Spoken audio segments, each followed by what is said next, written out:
This is our league, and this is your league. From the 55-yard line on CFL America Radio and the Sports History Network. Stand by, 15 seconds to air. Stand by all cameras and videotape. Ready with your opening graphics. Stand by, Howard. Here we come, Frank. Ready, Don. Stand by audio, your opening music, and roll tape.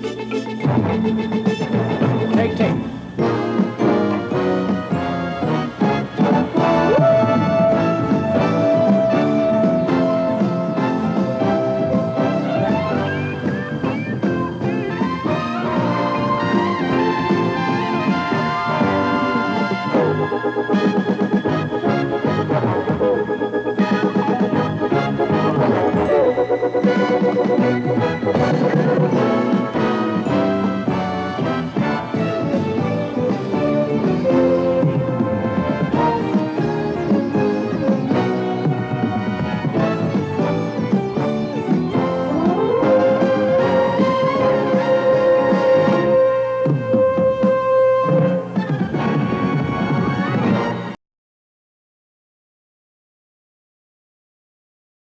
Our defense struggled for a couple seasons. While we were scoring a lot of points, they were giving up a lot of points. You know, there's no shortcut to playing this game. We had some tough games and tough times, and tough seasons. It was a team that didn't have a lot of superstars. We hired 5 head coaches.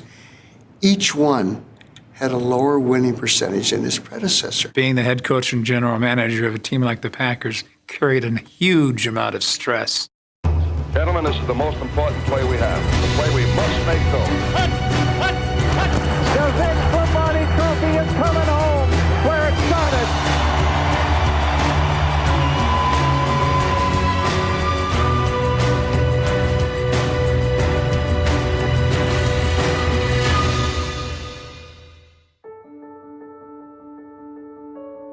Players loved him. The players responded well to him. I think they thought that he'll get it turned around sooner or later. And unfortunately, it didn't come about.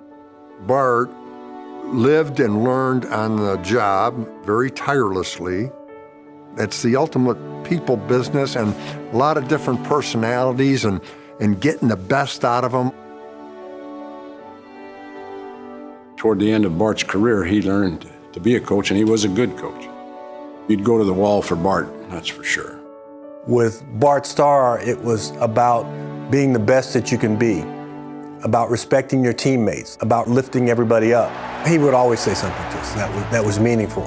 Bart Starr is kind of 2 different eras, the early times and the later times. We had a pretty good offensive team. I mean, we weren't the best, but we were in the top 5 every year. I honestly thought he would be the answer to our dreams. The 1980s is a tumultuous time in the NFL. The players' union and owners clash over labor disputes in 1982 and 87. For the Packers, the decade is riddled with poor personnel decisions, starting with the 1980 draft. We draft Bruce Clark out of Penn State with, I think, the 4th pick in the first round. He decides to go to Canada. Nobody goes to Canada. Bruce Clark spurns the team and signs with the Canadian Football League. Our biggest glaring need was a defensive lineman. Despite the preseason turmoil, the Packers score one of their most improbable victories in its season opener. September 17th, 1980. Packers versus Bears at Lambeau Field. So we're coming up on the first game, and I'm hurting for certain. I mean, I haven't played any real football in weeks. He had a hernia operation prior to the season. Played the whole ball game. Yeah, he is what he is, Rock. And the darn thing goes to overtime, and we finally get in position to kick a field goal. Chester Markle attempts a field goal for an overtime win. I snapped the ball, allowed too much penetration. Bears lineman Alan Page breaks through the line and blocks it. The football bounces off Page's helmet and ricochets back to Markle.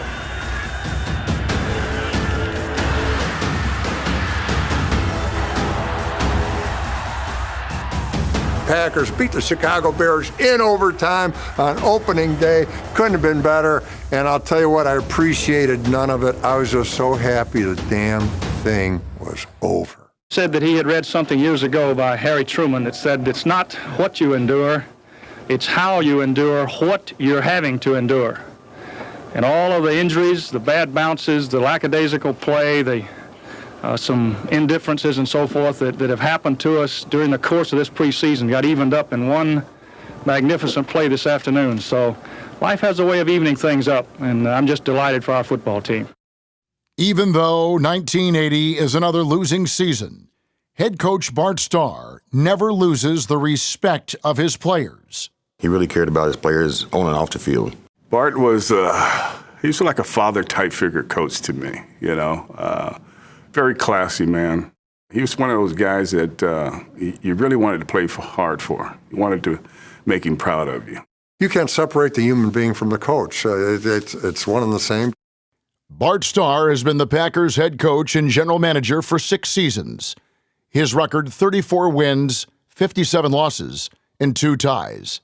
I just wonder how long they're going to keep Bart Starr up there. There was a case of the executive board hiring a hero instead of a coach. Now he's gotten to the point where he knows a little football, but he still hasn't produced. And if Green Bay is satisfied with that, well, then they ought to keep him. But I think it's about time that the Packers ought to be becoming champions again.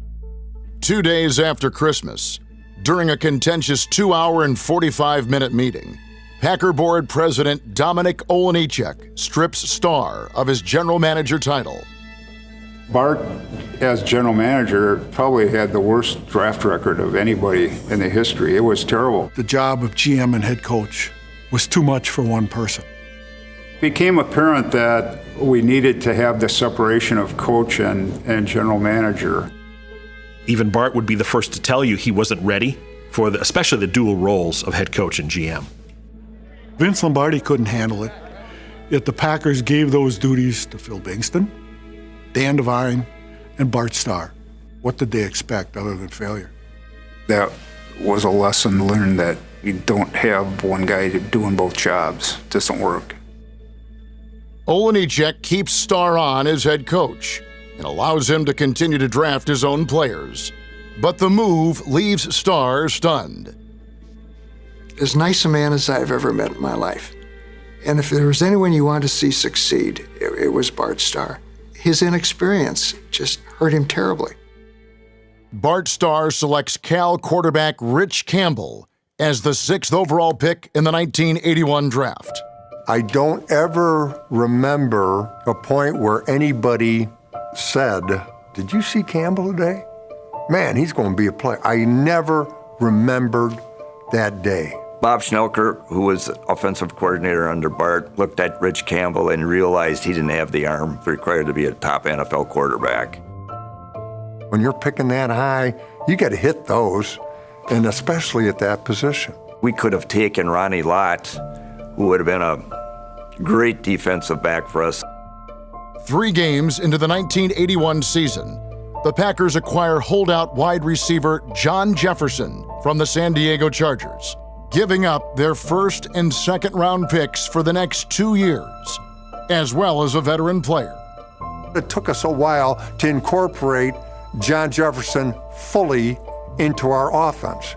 People thought when he came, he's going to be the same guy as Lofton. Lofton was that long, strident, deep guy, okay? John Jefferson was more of a knuckleballer. Different tools, different skills. John Jefferson, a 3-time All-Pro receiver from San Diego, plays 4 seasons for the Packers and averages only 37 receptions.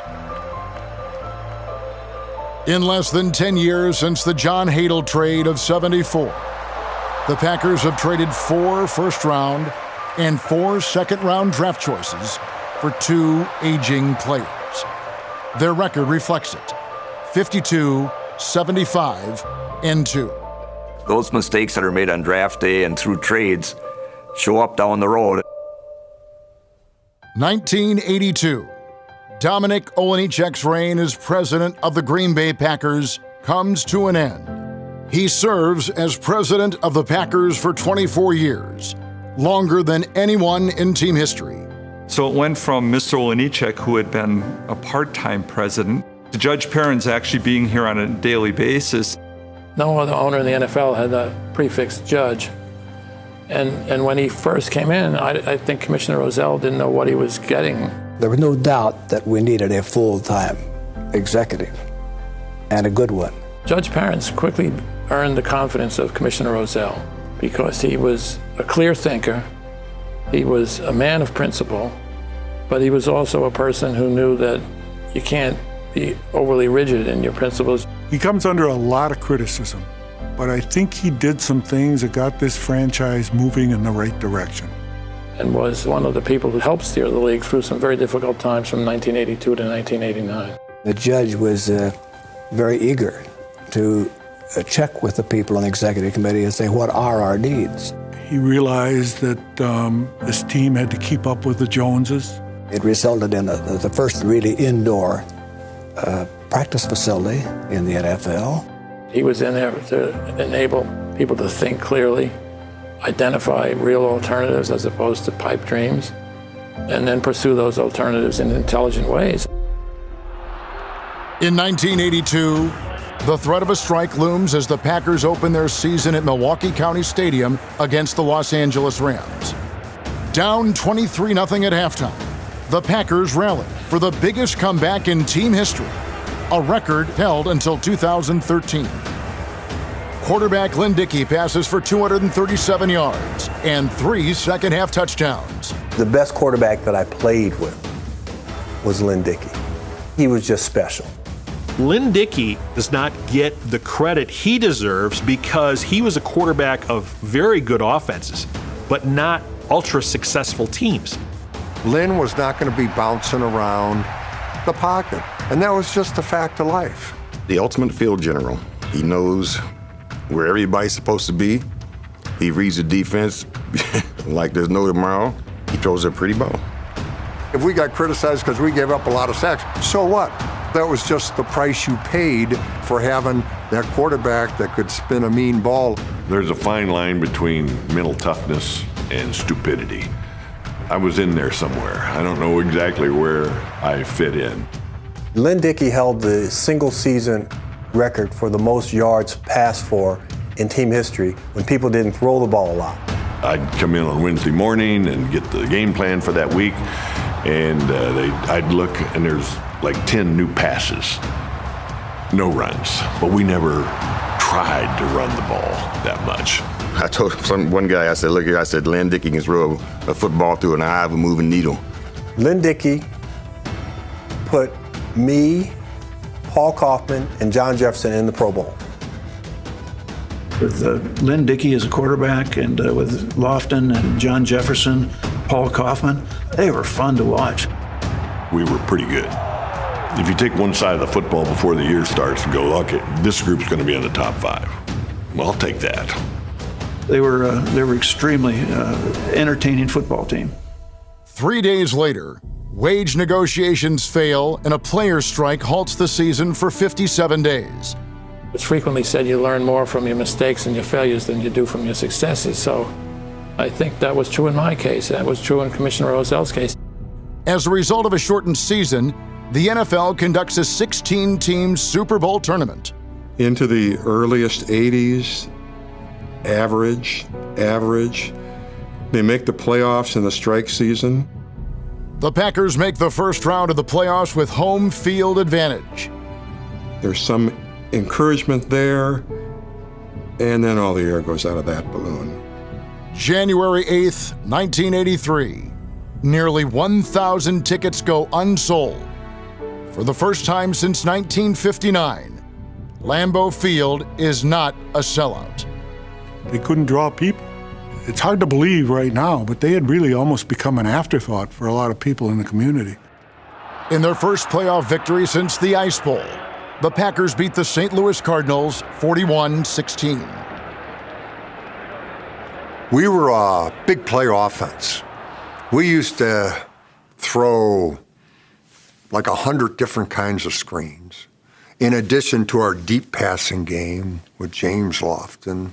It's the only playoff victory in Starr's career as head coach. We had every gadget in the book. I mean, we used to call it our Kmart offense. We could also ring the bell. We could light it up. Celebrating fans tear down the goalposts, continuing a tradition that started in the Lombardi era and ends with this win. The following week, January 16th, the Packers fall to Dallas in Texas, 37-26 in the second round of the tournament. I got a pick for a 6 in that game. Brought us back to about, I think, 7 points down. After that, had a chance to win the game. And I wish we could have took it a little further than what we did, especially having Bart Starr as the coach. Think if we would have won the Super Bowl with Bart Starr as head coach, how crazy would that would have been? The excitement and the hope of their postseason play, however, carries into 1983. We had some really good weapons with Paul Kaufman as my tight end. You want to see a try-hard guy make good? You're looking at a picture of Paul Kaufman. The greatest example I can think of taking what God gave you, talent-wise, and maximizing it. We had another tight end named Gary Lewis, who was a 6'6" guy that, caught the ball pretty well. Gary Ellis and Eddie Lee Ivory, both those guys caught the ball fantastic. We had some good players. We had some great players. We had James Lofton. He was the complete package. He is so far superior to the rest of us mortals. He'd catch a ball over the middle and get the heck smacked at him, but he'd still get up and keep going. James Lofton was as gifted a receiver as the Packers have ever had.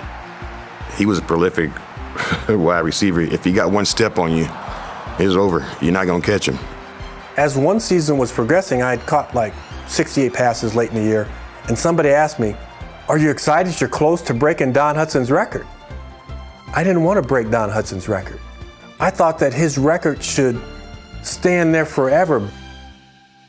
We also had a little guy named Phil Epps.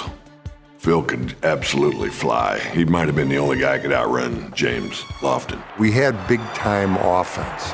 However, we could not stop anybody. We were that bad. October 17th, 1983, Monday Night Football. Bart had an overhead projector for the very first team meeting, and he puts this view graph up on the projector, and it's a quote from one of the Washington players. "This game is going to be a rout." The Redskins were the defending Super Bowl champions. Bob Schnelker's nickname was Sneaky. Called him Sneaky Snelker. And it wasn't like he snuck up on you, because he was really in your face. The assistant offensive line coach comes up to me and says, "Hang on to your hat tonight." And I said, "What's the deal?" He said, "Sneaky is unloading the playbook." He says, "The hell with the defense. They can take care of themselves. We are going for the throat. Everything we got, we're laying out on the Redskins." Back then, there weren't a lot of night games. It was Monday night games were a big deal. Before the game, Bart put that same view graph up in the locker room. And I thought, okay, we got it, enough. He says, "Once again, I'll just tell you, this guy says this game is going to be a rout." And then Bart turns to every guy and he goes, "But he didn't say which way." And we all went, "Whoa, that was pretty cool." He goes, "Let's go kick their ass." I remember the crowd was so into the game. It was it was a great atmosphere, and the stands were electric that night. As a lineman, you're never doing it for the roar of the crowd, because the crowd isn't roaring for you. You're doing it for the guys next to you. The game was like a ping pong match, back and forth. It was not a good night to be a defensive back. Bob Schnelker kind of shoves me a little bit, and he goes, "Just keep at it. They can't stop us." I said, "Yeah, we can't stop them either." True to form, we're ringing up 48 points. And defensively, true to form, we're allowing 47. Monday Night Miracle. This was really something special. Do a fake field goal and you can walk in. Gary Lewis goes up. The game is a microcosm of what's ahead. Packers score 30 or more points 6 times that season, but they rank dead last in the league on defense. December 18th, the season ends at Soldier Field with a classic showdown of the oldest rivalry in the NFL. Bob and Jack Knoll were the equipment guys. Bob comes in and says, "Boys, I got good news and got bad news. Well, the bad news is it's 5 below here in Chicago. The wind chill's almost 60 below. Well, the good news is we're not playing up in Green Bay because it's minus 12 and minus 70 up there." A heartbreaking 23-21 loss to the Bears dashes all hope of a repeat playoff appearance. What our weakness was in that 83 team, we did not have a defense. We gave up a lot of points throughout that year. Packers president Judge Perrins makes the tough call. The next morning, I'm at my desk, and Judge Perrins walks by my office and just says good morning, and kept going. 15 minutes later, he comes back by and he says, "Well, it's done." I said, "What's that?" "I just fired Bart and his assistant coaches." Fired Bart like that. Interesting coming from a person who knew nothing about football. Judge Perrins, probably a good person, a good business guy, but he knew nothing about football. You have to remember, we're talking about Bart Starr. The organization that he led to greatness, to the glory years, the organization fired him. How do you fire Bart Starr? It's like firing Santa Claus. It sent shockwaves through the community. It's almost like your mom and dad firing you from the family. Think about it. It is Bart Starr. And he's unceremoniously fired from the Green Bay Packers. We'd waited long enough. It had to be done. Bart did have 9 years. He was probably becoming better as a coach, but he needed help. If you had given him a few more years as an assistant coach or assistant head coach somewhere else before bringing him back to Green Bay, well, he might have had a successful career. One of the players told me at one point, playing for Bart was like playing for the President of the United States. He surrounded himself with people that were good at the things he wasn't so good at. He was coaching his best when they let him go. Bob Schnelker told me, he said he thinks that he was becoming an excellent football coach later in his tenure. He was really coming into his own. 9 years, 1 playoff appearance. He beat only 13 teams that had a winning record. The football leadership we had in the building, it just was not strong enough to compete with the other teams. As they got stronger, we got weaker. One of the worst experiences of my professional career was after they let Bart Starr go, and I see his car pulled up to the loading dock outside the old locker room, and he's loading stuff into the back of his car. And I'm thinking, that's Bart Starr. How can this be? As a player, it makes you feel responsible, accountable. You contributed to this moment. And, what's that say about you? Maybe you fell short.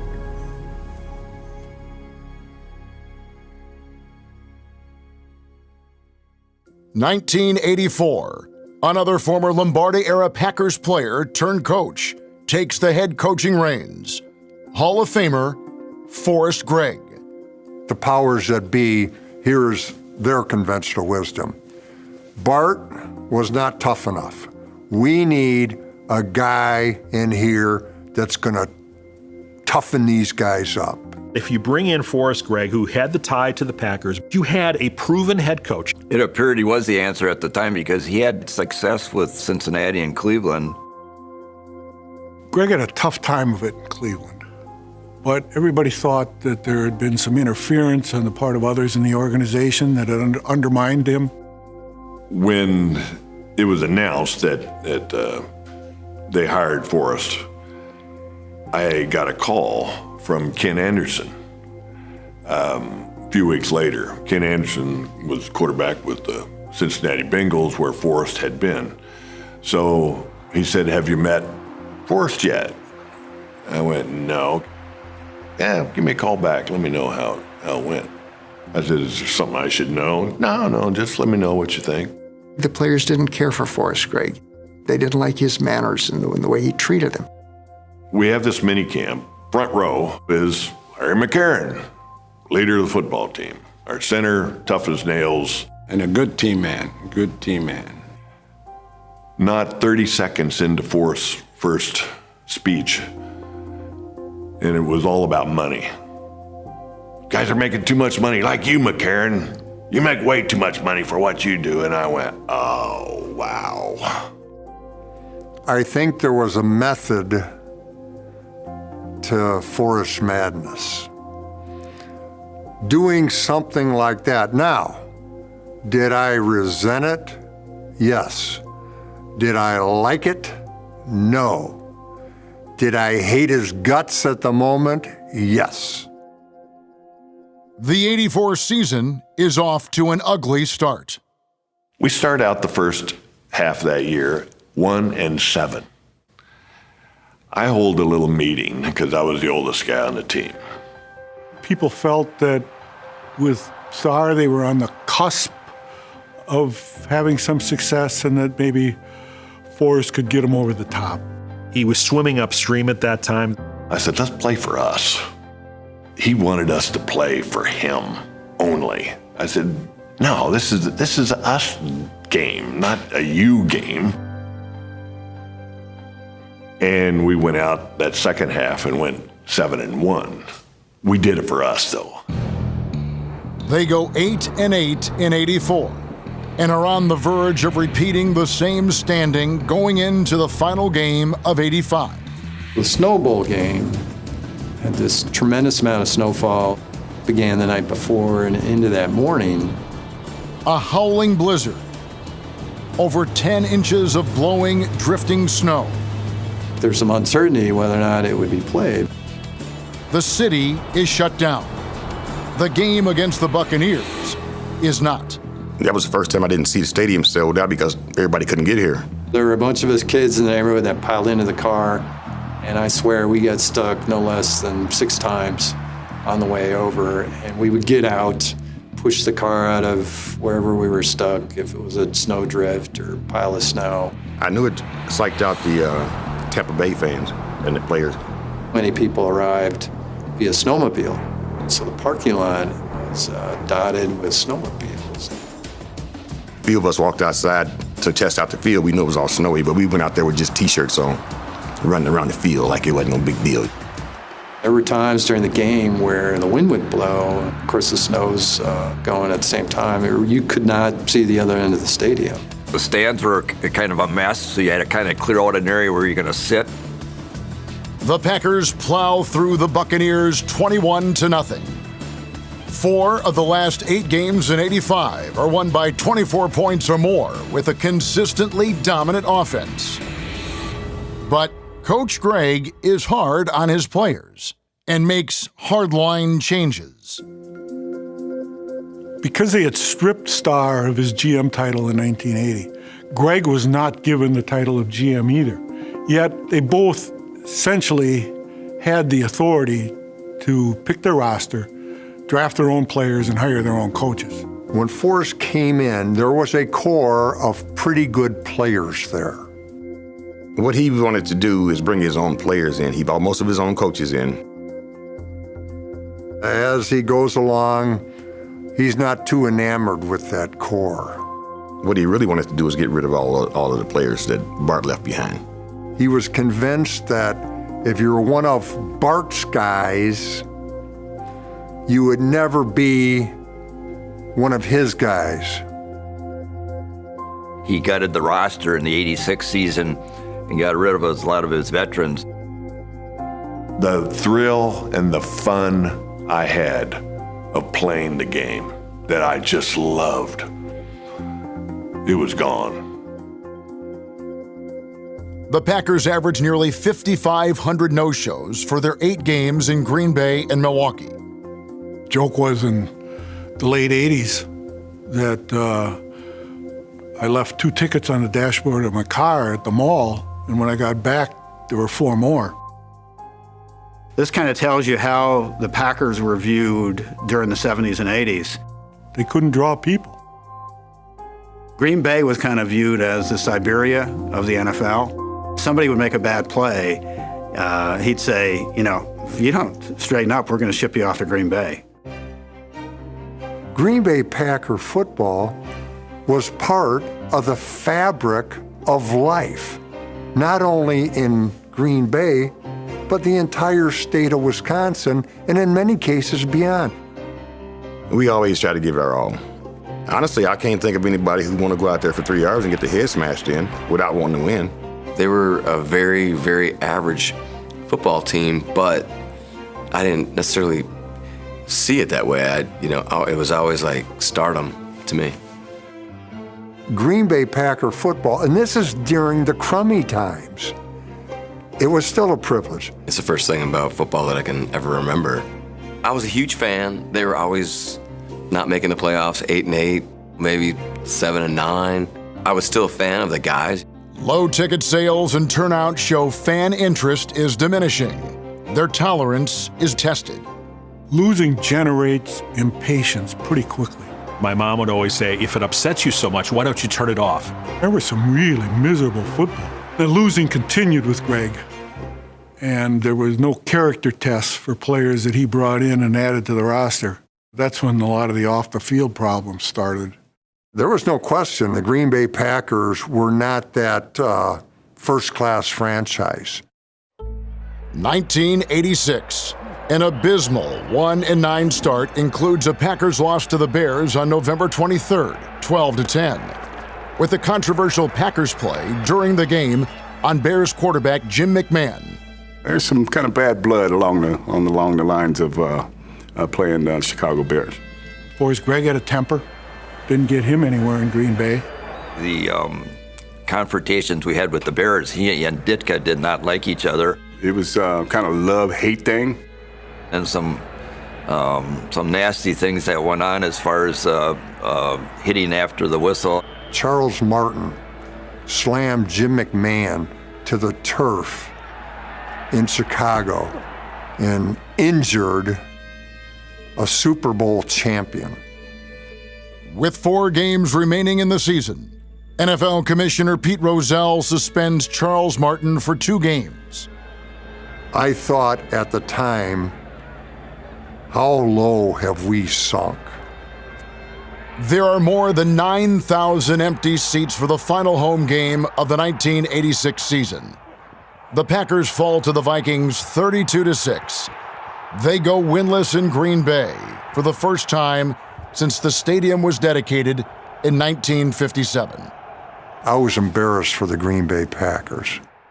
In the early 1980s, there was the sports atmosphere in Wisconsin. The Brewers were good. The Bucks were good. The Packers were an afterthought. Ugly court cases bring more unwanted national attention to the team. Things got out of hand under Greg, especially off the field, with the off-the-field incidents. What the player can do on the field has to be balanced with who the player is off the field.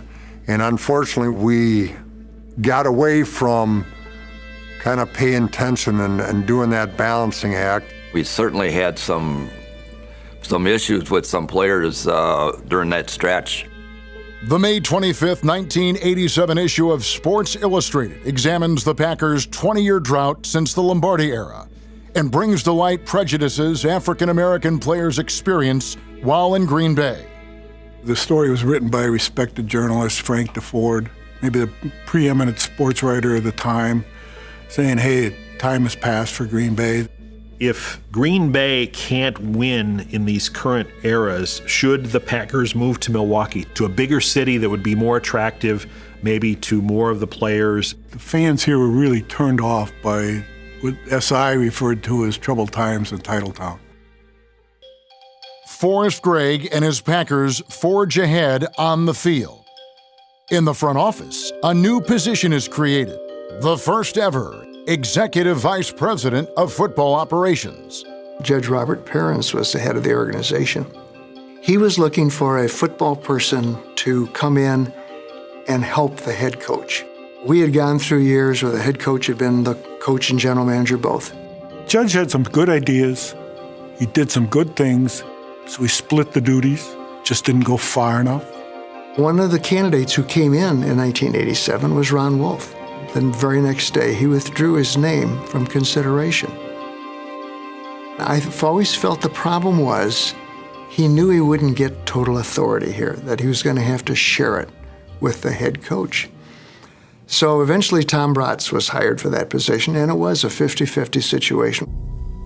The 1987 NFL Draft. In Bratz's first with the Packers, they pick quarterback Don Majkowski from the University of Virginia in the 10th round. The Packers sort of teased a return to greatness in the late 80s after they drafted Don Majkowski. Being a 10th round draft pick, I had a very, very big chip on my shoulder, knowing that I was much better than the 10th round draft pick. When Don Majkowski became the Packers quarterback, that was pretty exciting. He was a young guy, had long hair, frosted hair, popular with everybody. He starts 5 games his rookie season. I had a lot to prove when I came to Green Bay. He had a collection of young, exciting talent around him. Obviously, with the history that this team has, it was an incredible team to be drafted by. After years of bad teams and average teams, just having hope was a great thing. We tied Denver in the first game I started. We beat Detroit. And then we went on NFL strike that year, so we missed four ball games. In a season that begins using replacement players, the Packers finish with only 5 wins. It's very difficult for any rookie to play, and missing 4 weeks set me back a little bit. Head coach Forrest Gregg is under fire. His 4-year record, 25, 37, and 1. He announces his resignation in January 1988. They tried to regain their success on the field by bringing back all-time greats. It frankly did not work. Forrest Gregg made one huge mistake. He believed that they had the offense. All he had to do was make the defense better, get a tough, hard-nosed defensive coach. One of Forrest's problems was he didn't recognize the good guys, the guys who cared. He miscalculated the situation. The Packers were not on the cusp of anything. The Packers conduct a 3-week search for a new head coach. After interviewing 17 candidates, they offer the job to Michigan State coach George Perlis, but he backs out at the last moment.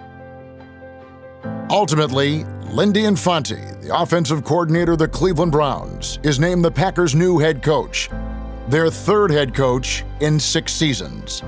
A very cerebral guy, and he was not only the head coach, but he was also our offensive coordinator, and he was also the quarterback coach. So I spent every day, all day with him. He didn't love pass protection. I don't think he gave a darn about it. Lindy was an old school coach that believed in discipline and doing things the right way. And it's his rules, that's it. What he loved was getting as many people out on pass routes and pick plays and combination routes, and getting as many people out there as possible. He wanted me to become more of a cerebral quarterback. He didn't realize if your quarterback is horizontal, none of it does you any good anyway. Majkowski starts 9 games in 1988. I was a young guy, very athletic quarterback, was making a lot of plays, scrambling, was making a lot of plays running. Coach Infante wants to see a change in Majkowski. After my 2nd year, he said, look, it's time for you to become more of a manipulator than a gunslinger. I don't know if anybody was thinking like, hey, we found the answer at quarterback. The season ends at 4-12. Sitting dead last in the NFC Central Division, the Packers get the 2nd overall pick in the 1989 NFL Draft. They select offensive tackle Tony Mandrich from Michigan State. As things turn out, he was a bust. Some people call him the greatest bust of all time. Cowboys got the first pick, took Aikman, and then we're sitting there looking at Tony Mandrich. There were tremendous expectations for him. He was consensus All-American pick. He was a bright young man, friendly, nice to be around. Those steroids just tore him up. He was saddled with the fact that he was that guy that was supposed to be a game changer at a non-game changing position. We could have also taken Barry Sanders in that draft.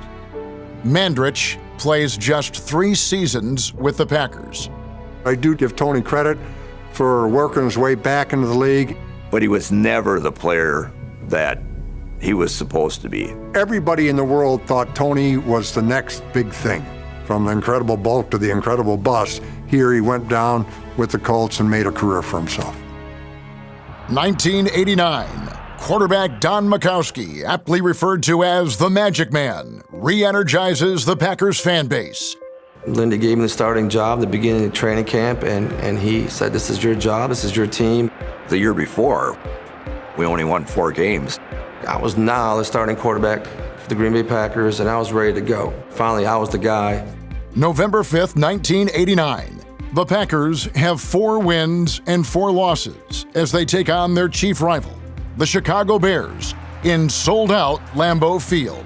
We came out really fast, and in our first drive, we took the lead 7-0. Throughout the course of the game, the Bears took the lead, and we're up 6 points, going all the way into the fourth quarter. I had led the team all the way down the field to try to take the scoring lead. Bears linebacker John Roper causes Majkowski to fumble on first down with a blitzing leap.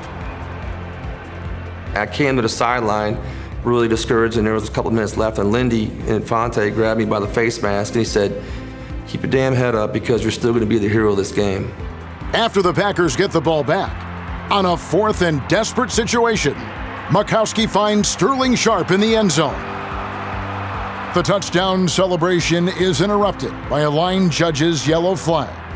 That was the first year they had instant replay, so they reviewed it for 4 minutes. It was the famous words that after further review, we have a reversal, touchdown. The place went crazy. We kicked the extra point, and we beat the Chicago Bears. The final score, 14-13. The ruling is so controversial, it led the NFL to abandon instant replay for 7 years. Finally at home, after 8 games, we hadn't beaten them. It was a special moment. It was a special moment. Special game. Majkowski leads Green Bay to a 10-6 record, their best in 27 seasons.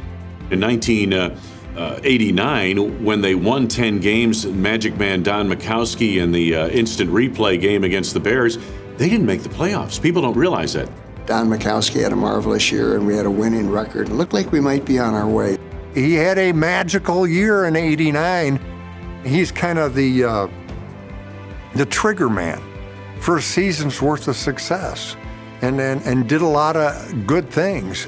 He becomes the first Packers quarterback selected to the Pro Bowl since Bart Starr in 1966. If you would ask me at the beginning of the season, I'm going to lead the league that year in passing and be an All-Pro, I would have said that would have been a tall order.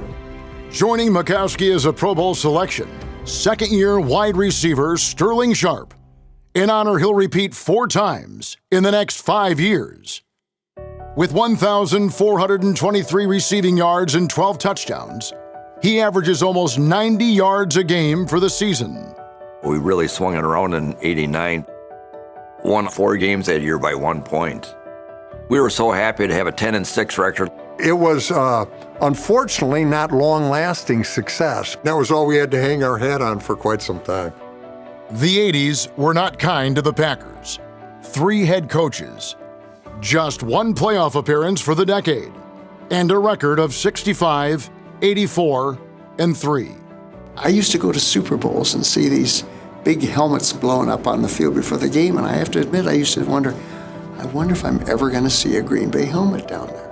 I had that player mentality. Every week, ignorant, don't confuse me with the facts.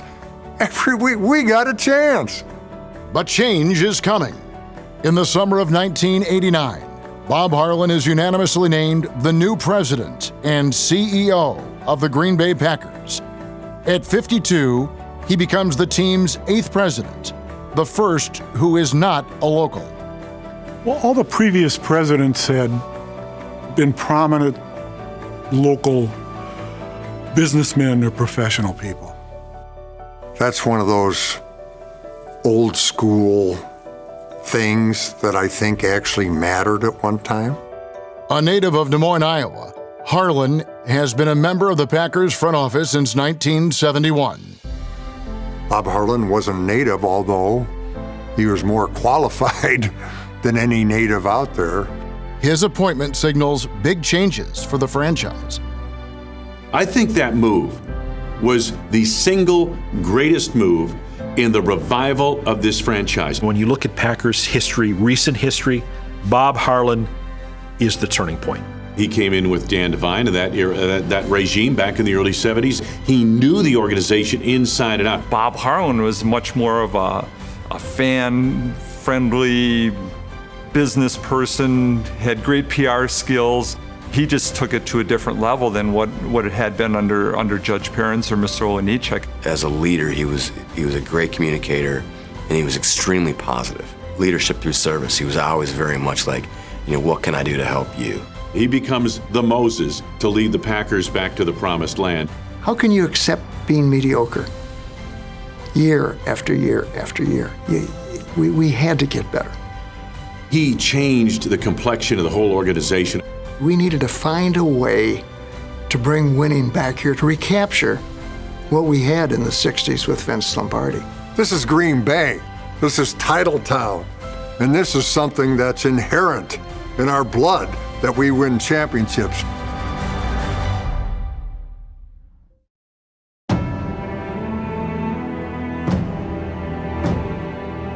Starr goes back to throw, fires a pass, complete to McGee. He's at the 30-yard line.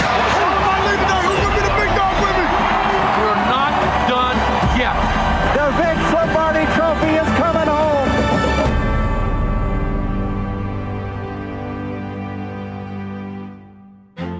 When I was leaving LA, I'm kind of glad I did get cut because I was checking out the rental prices and see what the apartments are going to cost. So I found me an efficiency apartment, and it was one of $900 a month. So I did a little calculation. I'm thinking, by the time I sent Mom a little money home, by the time I paid the rent and had me a little fun, I'm going to need a loan just to get back home in the summer.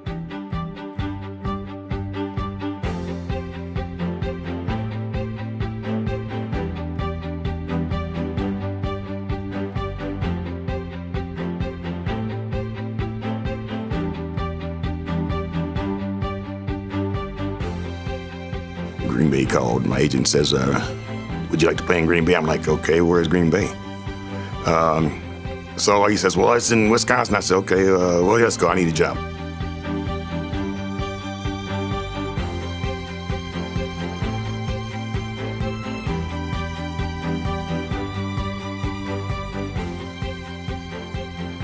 When I fly out of LA, LAX, and you fly over the city, and I look down, nothing but lights. And I'm thinking, wow, I'm leaving this.